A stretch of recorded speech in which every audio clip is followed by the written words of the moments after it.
यदा कदाचित. नाटकाचं तिकीट आहे, नाटकाचं नाव आहे यदा कदाचित. याच्याविषयी जरा सांगा आम्हाला. मी या नाटकाने सगळं काही दिलं मला. ती प्रसिद्धी दिली नाटकाने, त्याला काही दिली नाटकाने. माझं घर झालं या नाटकामुळे.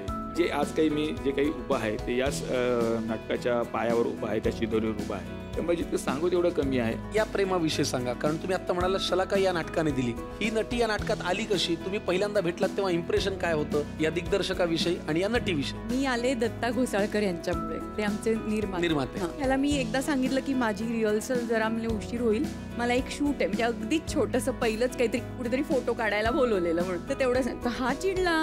हा म्हणाला आज मला शूटिंग करणाऱ्या मुली नकोच, ही नकोच असंच म्हणायला लागला. तर दत्ता म्हणाला तशी नाहीये ती, आज पहिल्यांदाच गेली तर तिला करू दे.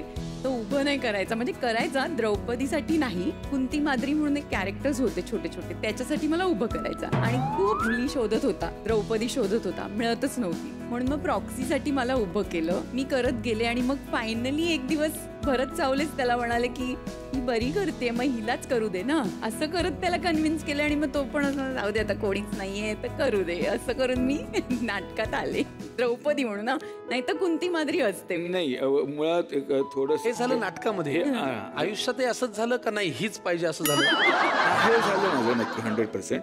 कारण आम्ही भांडायचो खूप, मी म्हटल्याप्रमाणे. पण भांडताना असं भांडलो की परत पुन्हा भेटायचो, परत पुन्हा बोलायचो. पण भांडताना असं नाही वाटत की आता परत भेटायचंच नाही आपण, किंवा ब्रेकअप करूया वगैरे, असं काय कधीच नव्हतं. किंवा आपल्या जेवढं म्हणतो ना आपल्याकडे की नाही वाईफ मटेरियल आहे. अजून एक महत्वाची गोष्ट, तिला मेकअप बिकअपचा अभ्यास नाही, किंवा छान सगळे असे छान फॅशनेबल कपडे घाला किंवा दागदागिने घाला, जे आपल्या बजेटमध्ये आहे. हा विचार मी केला होता.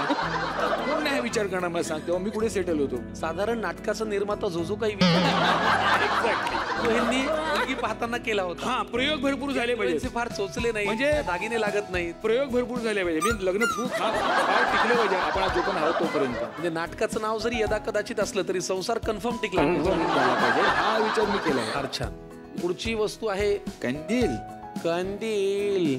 अंधेरी रात में दिया तेरे हात में. जेव्हा जेव्हा काही महत्वाचे प्रसंग होते ना आयुष्यातले, तेव्हा जेव्हा आमच्याकडे लाईट गेली. जेव्हा जेव्हा महत्वाचे प्रसंग आले तेव्हा तेव्हा दिवे गेले. लग्न झालं, जेव्हा घरी आली तेव्हाही लाईट गेली. माझा गृहप्रवेश लाईट गेली. अरे काय हे, काय नाटकाच्या प्रसंगासारखं आहे. तुमच्या प्रेमाच्या पेटीमध्ये जे जे काही निघाले ते इंटरेस्टिंग आहे. आणि माझी इच्छा आहे, माझी अशी प्रार्थना आहे देवाला की तुमच्या या प्रेमाच्या पेटीमध्ये, तुमच्या आयुष्यामध्ये हे असे सकारात्मक ब्लॅकआउट वारंवार येत राहो.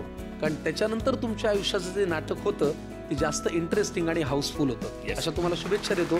आपण पुढे जाऊया चला. आणि आता जोडीने स्वयंपाक करायचा योग आयुष्यात कधी आलाय?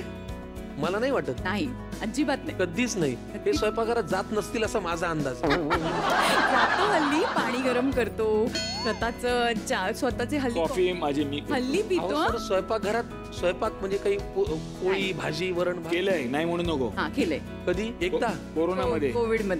कोविड जर वाढला असताना तर मी शेफ झालो. सगळे प्रेक्षक वाट बघतायत, त्यामुळे जोडीला विनंती की स्वयंपाकघरात या. चला. नंतर एक पोरगी आली एकदम धीट, आणि ती व्यक्ती म्हणजे अहिल्या वेसकर.